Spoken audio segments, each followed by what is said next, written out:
Welcome to the Taking Care of Tucci podcast. I'm your host, Meg Ovena, and this is our first in-person broadcast, and we are happy to have Linden Joesting and Mahoe with us today.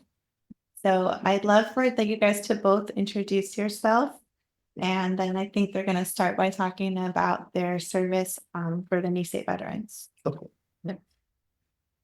Men first, my name is Bo Mahoe, and I'm a Vietnam veteran from Maui County. I received a draft notice, therefore I was conscripted, means compelled, as a reluctant soldier and inducted into the United States Army. I served in an infantry unit in the jungles of Vietnam as a point man, putting me in the front of the front. Once I got out of the military, I decided to do community service at many different levels. This podcast is about taking care of tutu, kupunas, the older generation. So Linden and I are both members, board of director members of the Nisei Veterans of World War II here on Maui. I also participate as a board of directors for the Korean War veterans. The Vietnam veterans have been kind of a buckshot kind of group, not as cohesive as those two past generation. But I was heavily involved with the Vietnam veterans of Maui County. I currently am the sergeant at arms at the Maui County Veterans Council. So I breathe and drink veteran great white and blue. And now I'll turn it over to My name is Linden Joesting. I grew up in Hawaii, spent time on both Oahu and Maui, and went to law school. And after law school, about a year or so in private practice, I joined the Coast Guard. So I was on active duty in the Coast Guard for 7 years. Well, you were already an attorney. Yes. Interesting. Yeah. And it was a great opportunity because you do things that you never would do in private practice, like go off to Alaska to figure out the Superfund site that somebody has. Or get, when I was on a ship, have someone knock on your door in the middle of the night, wanting to talk to you about assaults and things like that. So it was a great experience, and I left and returned to Maui, raised my kid, and then I decided what's the intersection of my experience that's most interesting to me, and it was my military service along with my legal rights. Yeah, exactly. And then Bo and I are both on the board of the Nisei Veterans Memorial Center. We both feel very strongly about their mission. Certainly, they are the Nisei generation who volunteered to join, are what I would call the real definition of patriotism. When your country does not want you, in fact, throws your family into jail, but nonetheless, you go on to serve and give your life for your country. The whole federal department of the VA is separated into two sections. One is the medical care, then the other is the benefits. Okay. Yeah. And you were primarily working in the benefits. Correct. Because I was just thinking, veterans law could be any legal problem that any veteran is having, which could really be any legal problem. That's right. Okay, so That's you're right. mostly talking about veterans trying to get the benefits that they're entitled to, Yes. and being denied, when you're trying to help them with an appeal or to present their case in a sensible way that will be successful. Yeah, Okay. exactly. Okay. Exactly. So I got into it through a pro bono program. Okay. The NVLSP, I'm not sure now what that all stands for, but it's the national program in which veterans who appear before the Court of Appeals for Veterans Claims get assigned an attorney to help them. Because the CAVC has a large percentage of its cases are pro se. Right. So they approach. So pro se means without an attorney. Yes. Yeah. So they needed and wanted help from attorneys to help this large group of people. Right.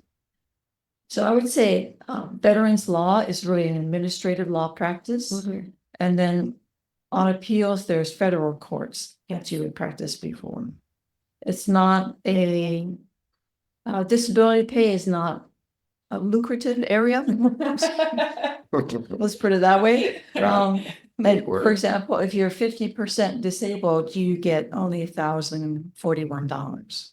So I think it's meant to supplement income you have, Right. to compensate you for the loss of capability caused by your military service. Yes. You can also, as attorneys or non-attorneys like Bo, advocate for changes in policy. And I think that's very important because that's led to things like the burn kit legislation. Yeah. As well as if you go further back with Vietnam, Agent Orange. Yes. So that advocacy is very important, whether it's by lawyers, together. I have some stats too. Yeah.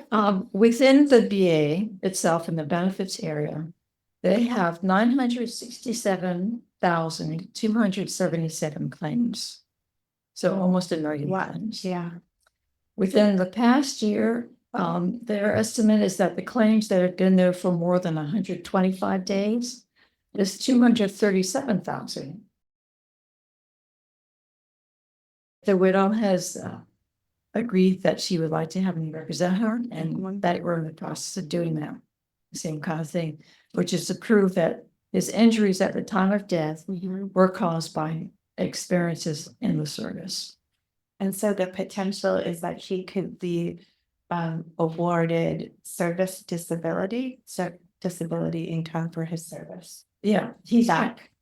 Yeah, so essentially she could get back pay per annum that would be awarded to her as a,